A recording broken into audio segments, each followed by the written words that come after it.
Hello दोस्तों, मैं हूं सरण सिंह रावणा राजपूत। मेरे चैनल का नाम है प्रेमी रावणा राजपूत। मेरे चैनल को सब्सक्राइब करें, लाइक करें, शेयर करें और पहला वीडियो आप तक पहुंचता रहे तो बेल घंटा दबाए तो पहला वीडियो आप तक पहुंचता रहेगा। करते हैं वीडियो चालू। आज का वीडियो है चीन ने मोर की खेती क्यों कर रहा है, इसके बारे में। मोर को पिंजरे में डाल के खेतियां कर रहा है तो इसके बारे में क्या है, क्या पूरी दुनिया परेशान है, इसका मतलब क्या है, आपका क्या कहना है? हाय दोस्तों, कैसे हैं आप सब? अच्छे हो गए। आज के वीडियो लेके आए हैं कि चीन मोर की खेती क्यों कर रहा है, इसके बारे में वीडियो बढ़ते हैं। वीडियो में हमारे साथ बने रहना। हमारा पड़ोसी देश चीन क्यों कर रहा है मोर की खेती? कहाँ जा रहे हैं चीन की फैक्ट्रियों में पनपे दर्जनों मोर? और कैसे सिर्फ मोर पालकर चीन हर साल कमा रहा है करोड़ों रुपए? जी हाँ दोस्तों, हम बात कर रहे हैं भारत के राष्ट्रीय पक्षी मोर यानी पीकॉक की, जिसे हमारे देश में काफी महत्वपूर्ण दर्जा दिया गया है। हालांकि तेजी से घट रहे जंगलों की वजह से पूरी दुनिया में मोर कहीं गायब ही हो चुके हैं और भारत के जंगलों में भी मोर दिखना काफी दुर्लभ है। लेकिन चीन ने हजारों की संख्या में पीकॉक्स को अपने बर्ड फार्म में छिपा रखा है और इन बेजुबान पक्षियों के व्यापार से उसने हजारों करोड़ों का साम्राज्य खड़ा कर दिया है। इस वक्त दुनिया भर में चीन की तरफ से मोर और मोरपंख सप्लाई किए जा रहे हैं, जिससे चीन मालामाल हो रहा है। लेकिन भारत के राष्ट्रीय पक्षी को चार दीवारी में बंद करके रखने के पीछे क्या चीन का कोई काला मंसूबा है? चीनी फैक्ट्री में कैसे की जाती है पीकॉक फार्मिंग और इन फॉर्म्स में रहने वाले मोर जब बड़े हो जाएं तो उनके साथ क्या किया जाता है, जानेंगे इस आंख खोल देने वाली वीडियो में।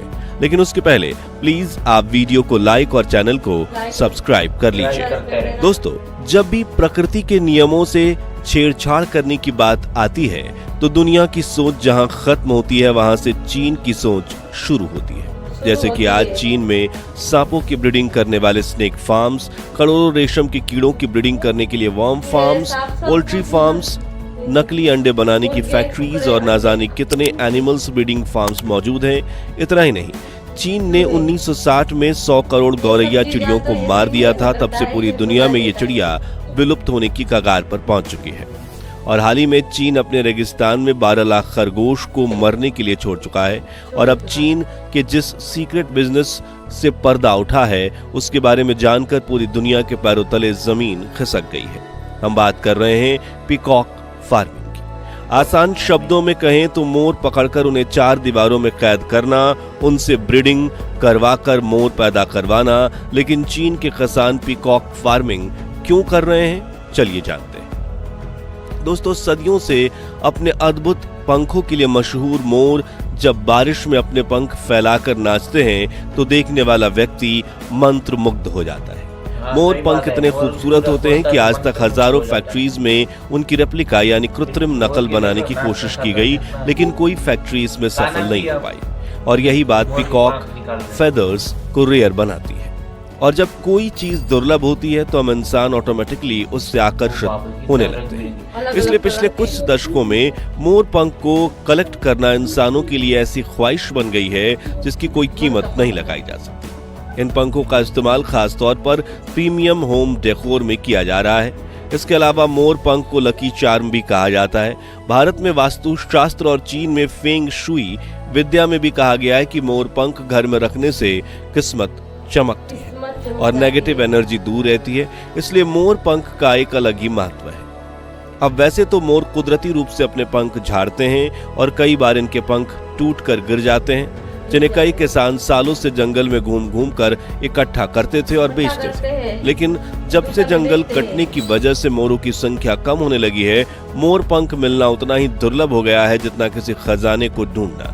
हालांकि वाइल्ड लाइफ प्रोटेक्शन एक्ट 1972 के तहत मोर को नुकसान पहुंचाना या उनके पंख तोड़ना अपराध है, लेकिन चीन इन नियमों की उतनी ही कद्र करता है जितना एक चोर कानून की। इसलिए चीन के फार्मर्स ने पीकॉक फार्मिंग शुरू की। लेकिन ये फार्मिंग कैसे की जाती है, चलिए जानते हैं। दोस्तों, पीकॉक फार्मिंग के लिए चीन के किसान सबसे पहले एक बड़ा मैदान तैयार करते हैं, क्योंकि बाकी पक्षियों से बड़े आकार होने की वजह से पीकॉक को फ्री मूवमेंट करने और अपने खूबसूरत पंख फैलाने के लिए ज्यादा जगह की जरूरत पड़ती है। हर एक मोर को करीब 100 स्क्वायर फीट इलाके की जरूरत पड़ती है, यानी अगर कोई 10 मोर पालता है तो उसे 1000 स्क्वायर फीट का इलाका चाहिए होता है। जिसके बाद उस मैदान के चारों तरफ 6 से 7 फीट की फेंस यानी दीवार खड़ी की जाती है। जी हाँ, मोर इससे ज्यादा ऊंचाई पर नहीं उड़ पाते, इसलिए 7 फीट की दीवार काफी ज्यादा होती है ताकि वो उड़कर भाग ना पाए।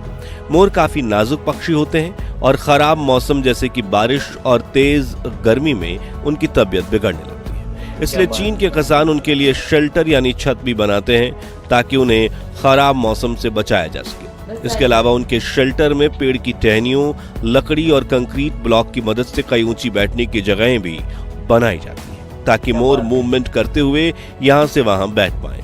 इसके अलावा इन उठे हुए बसेरों पर बैठकर मोर खुद को सुरक्षित भी महसूस करते हैं और कई बार शिकारी जानवर अंदर घुस आए तो उनसे बचने के लिए पीकॉक ऊपर जाकर बैठ सकते हैं। वहीं जमीन पर वुडन फ्लोरिंग लगाई जाती है, जबकि ठंड के मौसम में हीटेड फ्लोर इंस्टॉल किए जाते हैं क्योंकि मोर के पैर काफी नाजुक होते हैं और ये ज्यादा ठंडी सतह पर रहकर बीमार पड़ सकते हैं।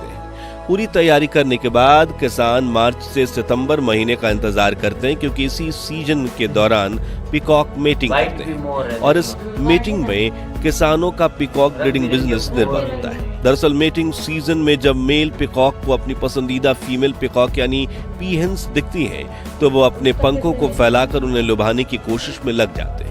इसी प्रक्रिया में मोर के पंख भी टूटकर नीचे गिरते हैं जिन्हें ये किसान कलेक्ट करके बेच देते हैं, लेकिन असल में सभी पंख बेचने का काम तो बाद में होता है। खैर, जब मादा मोर को नर मोर पसंद आता है तब वो अपने पंख खोलकर मोर के पास जाती है और उसकी मूवमेंट कॉपी करती है यानी हरी झंडी दिखा देती है।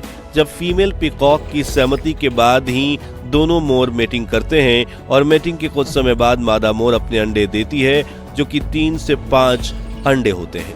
मादा मोर ये अंडे अपने छोटे से घोंसले या फिर बड़ी घास के बीच छिपा कर रखती है ताकि उन्हें प्रोटेक्शन मिल जाए।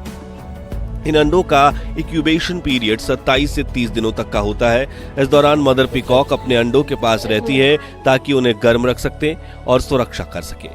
करीब 1 महीने के आसपास ये अंडा फूट जाता है और इसमें से छोटे से बच्चे का जन्म होता है और इनका शरीर, पंख बेहद नाजुक होते हैं। इन्हें पीचिक्स कहा जाता है और ये गाइडेंस से लेकर खाने की खोज तक अपनी मां पर निर्भर रहते हैं। इस दौरान जब मोर के बच्चे बड़े होते हैं तो उनका रंग काफी डल होता है और पंख भी भूरे रंग के होते हैं, मगर बढ़ती उम्र के साथ इनका रंग खिलने लगता है और 3 से 4 साल की उम्र में मेल पीकॉक को अपने अद्भुत पंख विकसित करते हुए देखा जा सकता है। जब पीकॉक फॉर्मिंग की जाती है तो किसान इन पीकॉक्स को खाने में अनाज, कीड़े, छोटे सांप, मछली, मेढक सर्व करते हैं।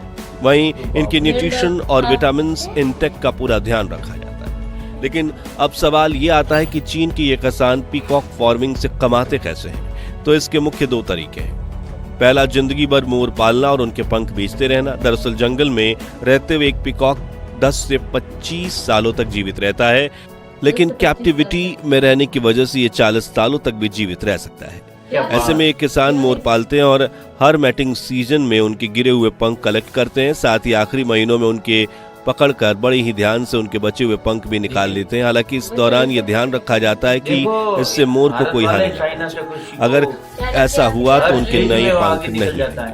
फिर भी इन पंखों को इंटरनेशनल मार्केट में महंगे दामों में बेच दिया जाता है, जिनका इस्तेमाल इंटीरियर डिजाइन, फैशन और कई फील्ड्स में होता है। दूसरा तरीका है मोर बेचना। जब मोर के चूजे का जन्म होता है तो उसे अगले 3 सालों तक उसकी मां के साथ रहने दिया जाता है। फिर जब उसके सभी पंख विकसित हो जाते हैं तो ये किसान उसे बेच देते हैं। फिर आगे दूसरे किसान उन्हें पालते हैं या फिर उनके पंख निकाल कर बेच देते हैं और मारकर मीट भी बेचते हैं। दरअसल मुर्गी और बतख की तरह मोर का मीट भी मांस मार्केट में नहीं बिकता, लेकिन कुछ शौकीन लोग पीकॉक मीट खाना पसंद करते हैं। हालांकि ये काफी दुर्लभ होता है और खुशकिस्मती से इन पक्षियों को जल्दी नहीं मारा जाता, लेकिन हाँ, उन्हें जिंदगी भर पिंजरे में जरूर रखा जाता है और उनके अद्भुत पंखों को निकाल कर बेचा जाता है। आखिर में आपको बता दें कि पीकॉक फार्मिंग बिजनेस आज के समय में चीन और बांग्लादेश जैसे देशों में काफी चलन में है। तो आज के लिए बस इतना है। क्या चीन में हो रही स्नेक फार्मिंग, पोल्ट्री फार्मिंग और वर्म फार्मिंग और पीकॉक फार्मिंग के खिलाफ अंतर्राष्ट्रीय संगठनों को आवाज उठानी चाहिए या नहीं? और क्या किसी भी देश में एनिमल फार्मिंग लीगल होनी चाहिए या बैन? अपना ओपिनियन हमें कमेंट्स में जरूर बताएं। उम्मीद है आपको ये वीडियो अच्छी लगी होगी, तो हाँ, इसे लाइक और शेयर जरूर कीजिए और ऐसी रोचक वीडियोस के लिए हमारे चैनल को सब्सक्राइब करके पास वाली घंटी जरूर बजा दीजिए। जय हिंद, जय भारत। जय भारत। दोस्तों ये वीडियो आपको कैसा लगा, अच्छा लगा? और चाइना वाला हर काम के पीछे पड़ जाता है ना, हाथ धो के तो वो करके ही रहता है, ठीक है ना। जो इंसान की सोच खत्म हो जाती है तो वो इसकी सोच चालू हो जाती है। चालू हो जाती है। हाँ, उल्टा पुल्टा करता ही रहता है, ठीक है ना। मगर सीखना चाहिए, ऐसे कहीं से भी मिलता है ना तो सीख लेनी चाहिए। और चाइना वाला हर कुछ कामयाबी के लिए कुछ गमा भी सकता है और कुछ पा भी सकता है। देखो रेगिस्तान में हरियाली बना लिया, खरगोश कितने सारे पाल के छोड़ दिए जंगल के अंदर, और कितने साल पुराने जो चिड़िया होती थी इसको मार के कितने इसको नाश कर दिया। और अभी से मोर को पाल रहा है, खेतियां कर रहा है। मोर की हाँ, खेती तो कर रहा मोर है। से पालने से कितने कितने बचत होती है। अभी हमारे यहाँ भारत में बकरी पालन होता है, भैंस पालन होता है, तो भेड़ पालन होता है, तो ऐसे मोर भी पालन कर सकते हैं। यहाँ भारत में मुर्गी पालन करते हैं, तो मोर पालन करते हैं। तो मोर का हमारे यहाँ पे तो क्या होता है कि इसका पंख का यूज कर सकते हैं, पंख होते हैं इसका, मगर वो सिंह हमारे तो मार भी सकता सिंह है। तो क्योंकि वो तो कुछ भी खाता है, इसलिए हम ऐसा नहीं कह ऐसा नहीं सकते। कर सकते। मगर हमारा भारत का राष्ट्रीय पक्षी है, तो इसलिए हम इसकी इज्जत करते हैं। मगर इसकी खेती करना चाहिए और मोर की जिंदगी आगे बढ़ाना चाहिए, ठीक है। आपको कैसा लगा ये वीडियो? अच्छा लगता है तो आप लाइक करें, शेयर करें, सब्सक्राइब करें और बेल घंटा दबाए तो पहला वीडियो आप तक पहुंच करेगा। और इसके बारे में क्या राय आप कमेंट में जरूर बताएं। आपको हमारा वीडियो कैसा लगा है आप कमेंट बॉक्स में राय जरूर बता सकते हैं। एक नए वीडियो के साथ मिलते हैं, तब तक ये जय श्री राम।